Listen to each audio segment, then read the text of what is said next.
Namaste. In this session, let us understand the outcome based education,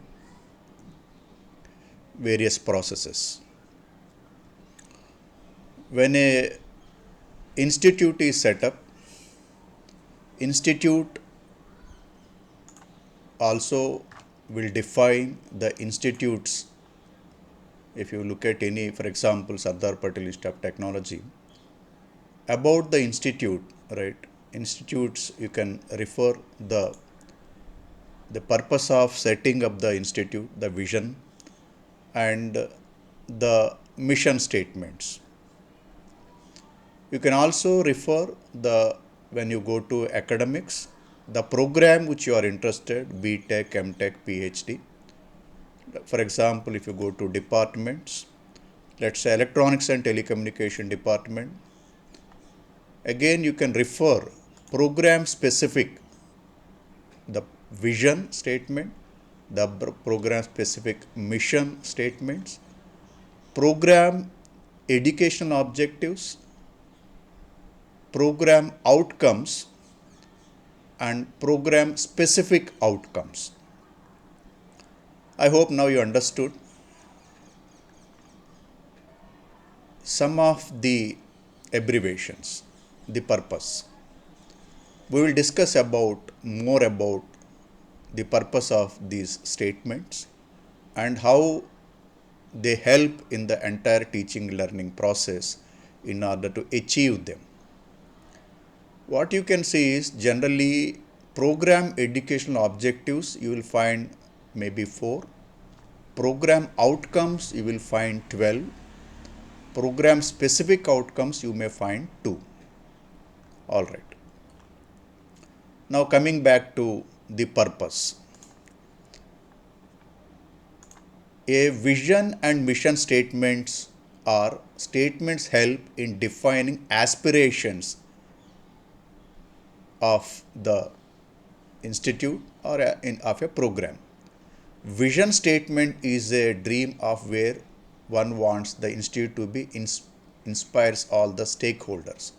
So generally, mission statements are actionable statements that guide the stakeholders to act upon. Program educational objectives, these are specific to a program.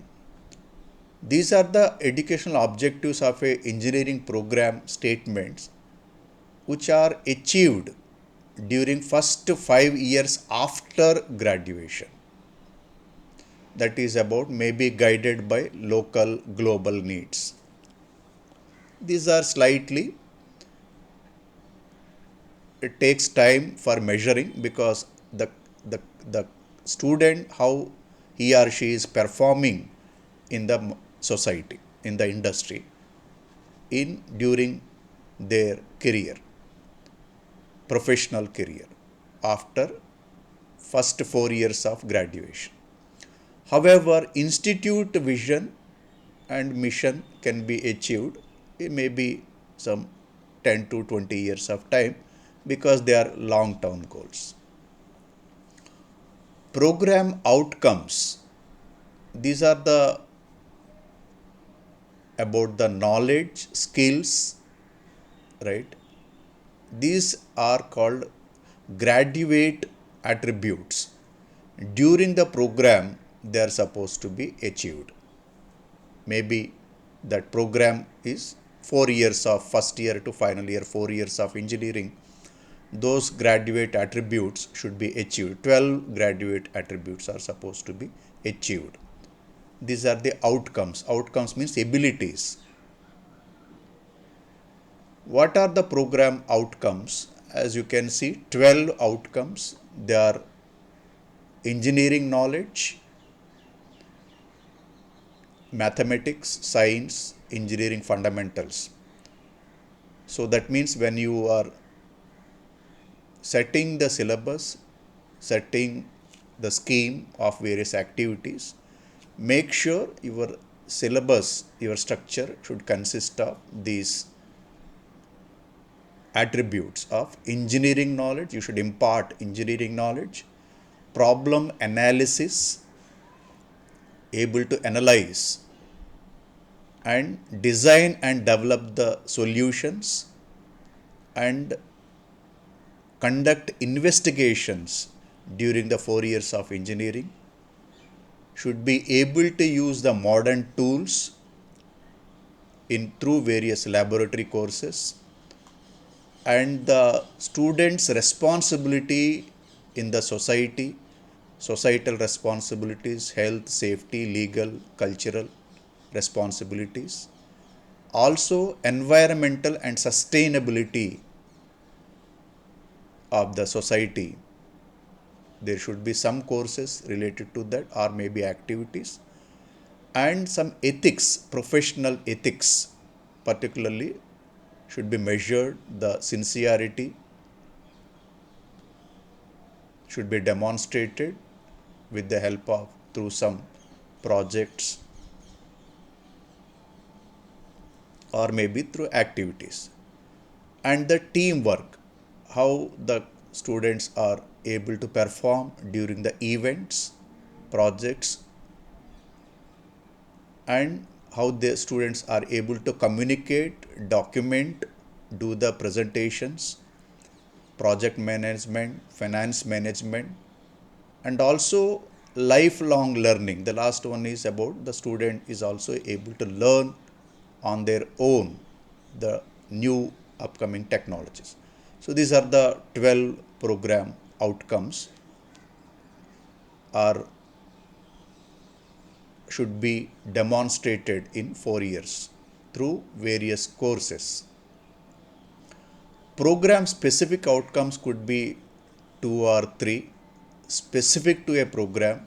Maybe electronics and telecommunication may be having maybe design to specific technologies or make using of some specific technological tools.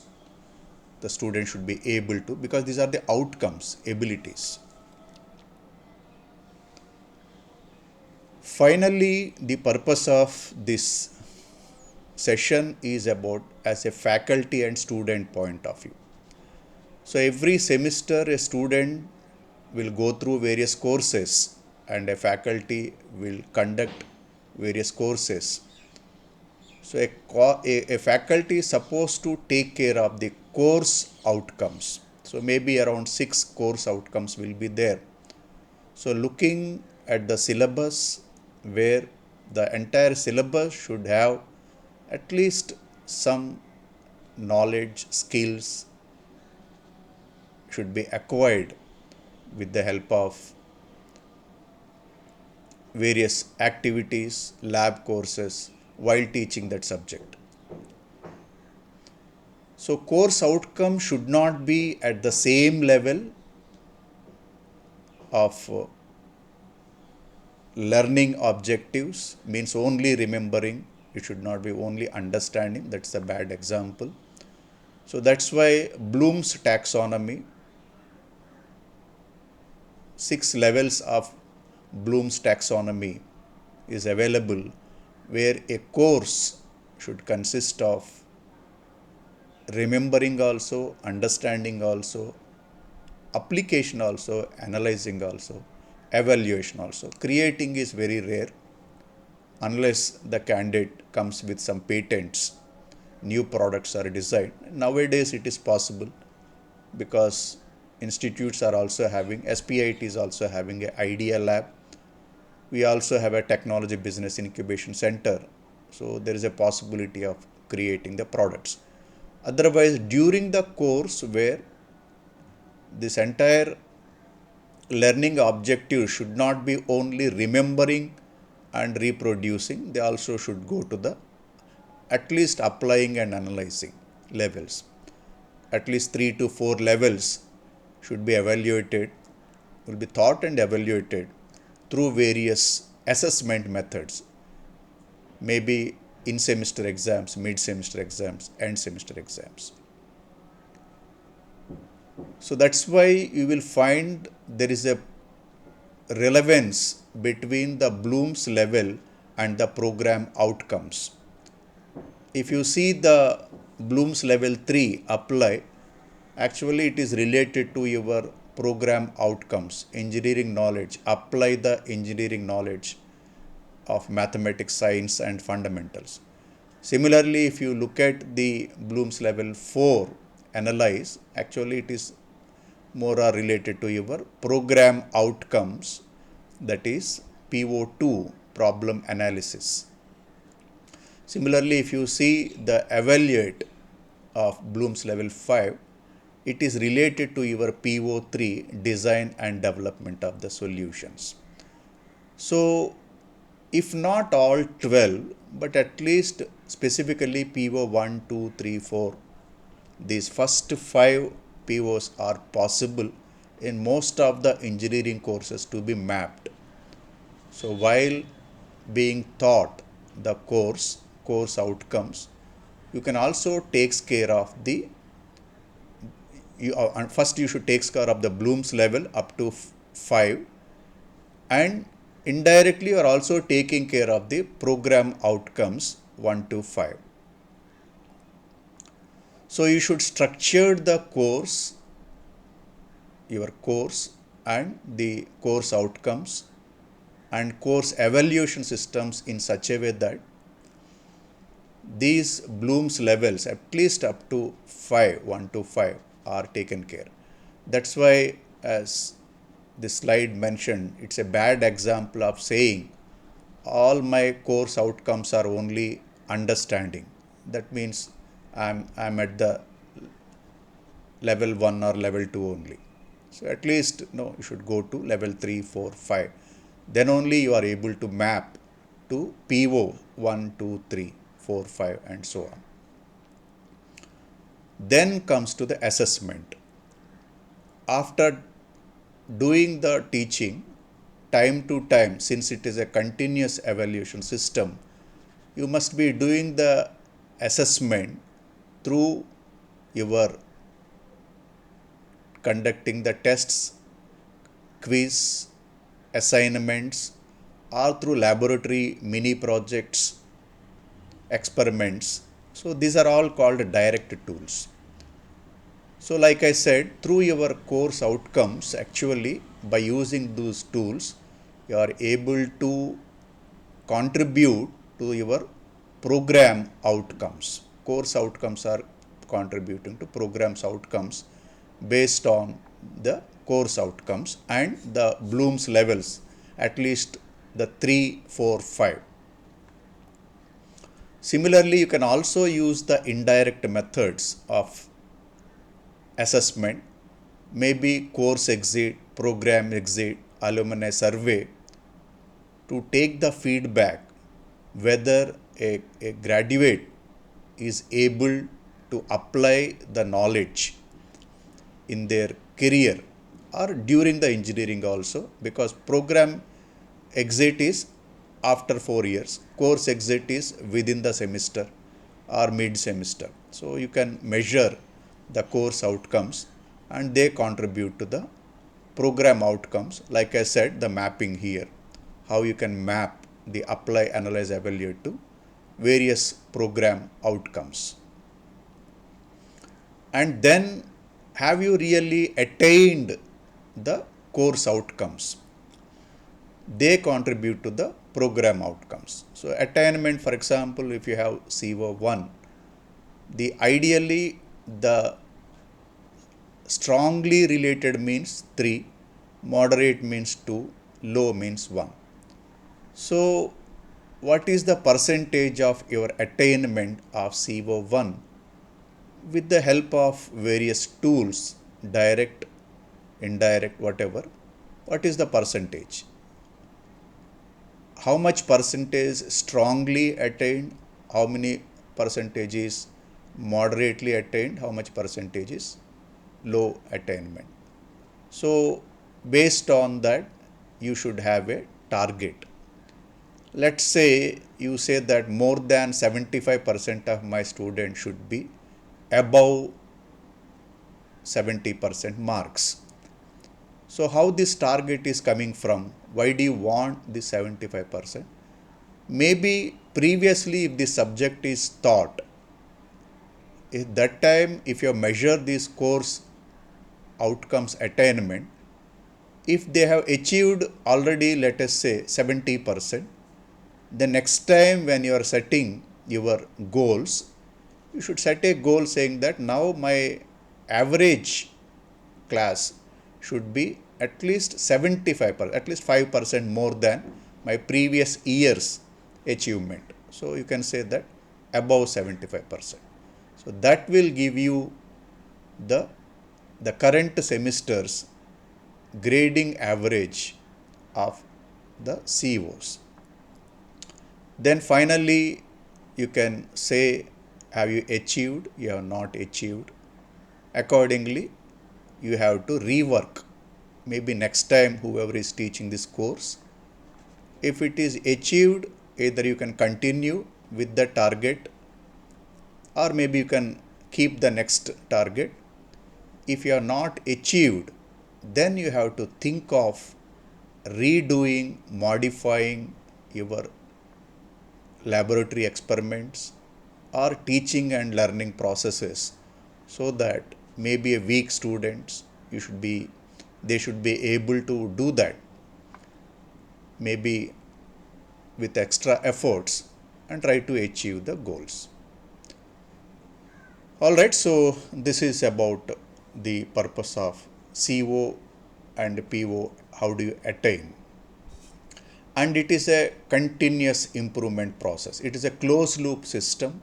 End of the semester, you have to see the performance of your direct, indirect methods, and then based on the attainment, you have to improve continuously. That's why it is about the abilities, outcomes, the skills are outcomes. The student skills, abilities are the outcomes. Are they able to apply?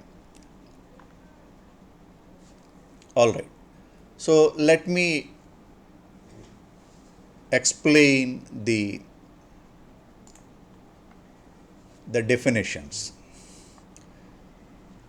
Outcome-based education is a student-centric teaching and learning methodology. As I already mentioned, in the past we used to have a faculty-centric, now it is about the student-centric teaching and learning methodology.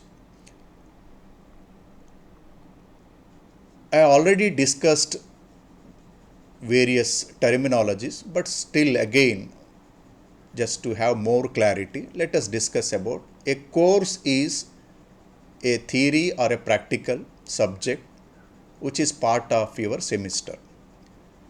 Course outcomes, every course outcomes are statements that describe significance and essential learning learners have achieved and can reliably demonstrate. So this is about the learner's abilities during the course, able to demonstrate those Bloom's levels, how many levels you have set up, and the course, whatever you have taught, are they able to demonstrate those levels. What is a program? Program is a discipline, like BTech telecommunication, BTech computer. It's not a department, it is a program. Because a department can have multiple programs. Maybe it can have PG, MTech, it can have PhD, maybe some other programs may be there. So you are enrolled for a program, not for a department. So program means discipline of a degree. What are the program outcomes? They are the graduate attributes, and they should be achieved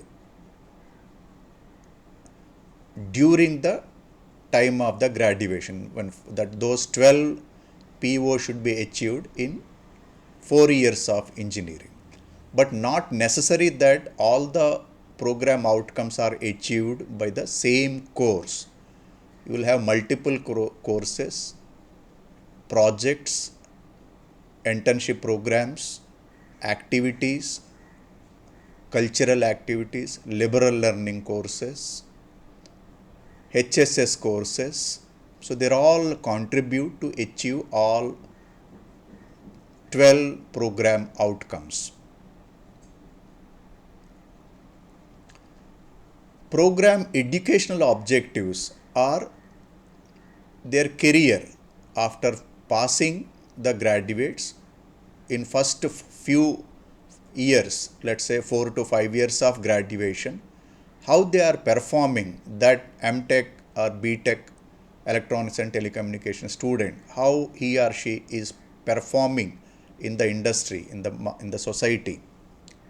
So those are their achievements. Are they working in core industry, or have they become entrepreneurs?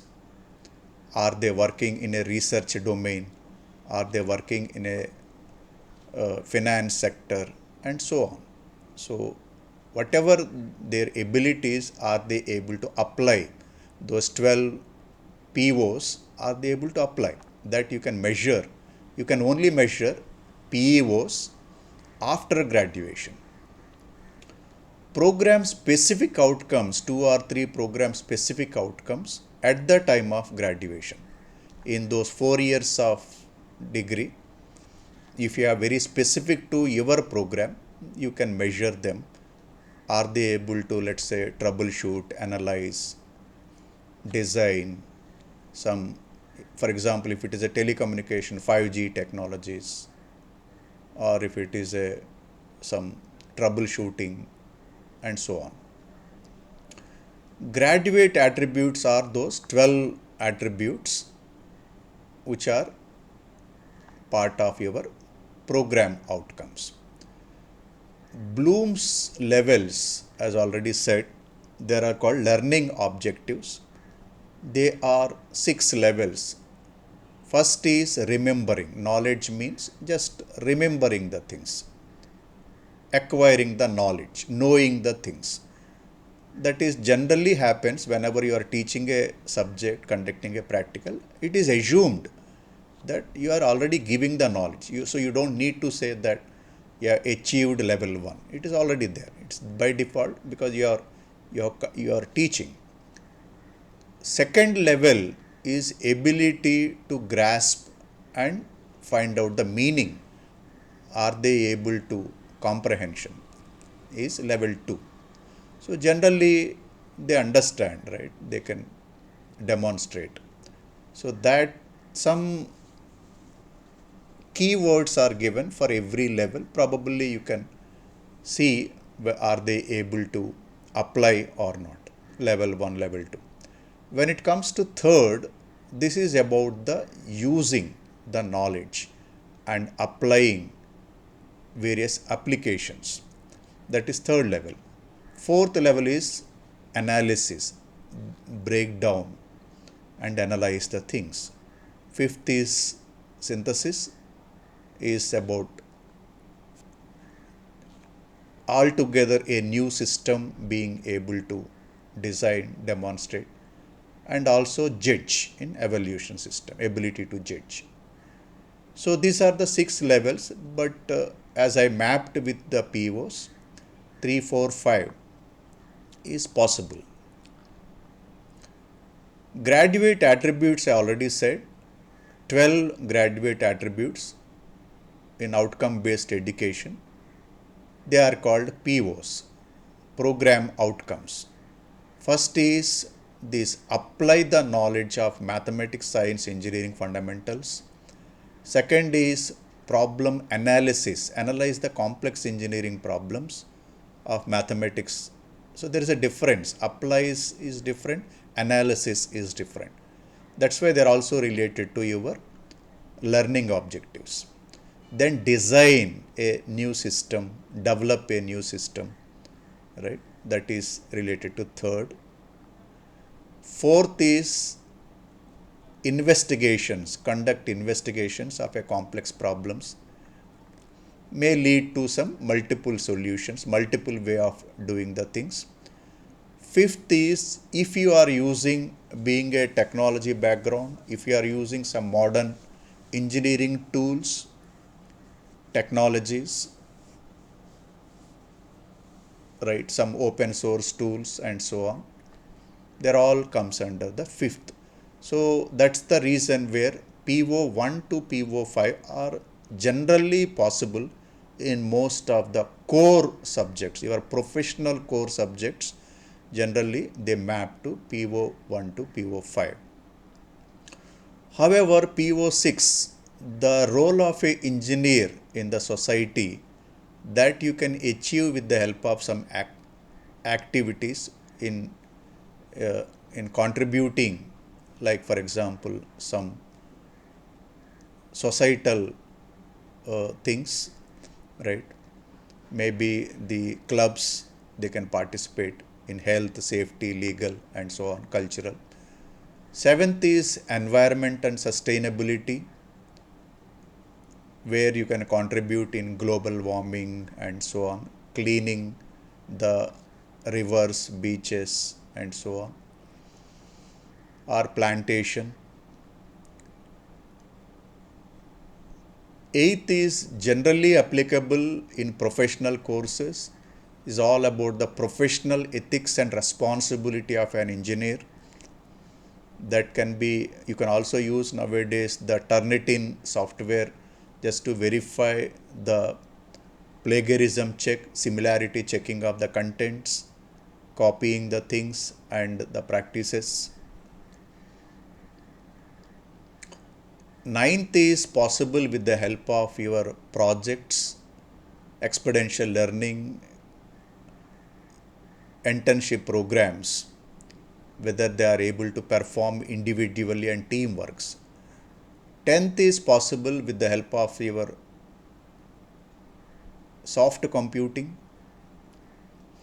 right, where students are able to write, demonstrate, present various reports. 11th is project management in finance, wherever there is a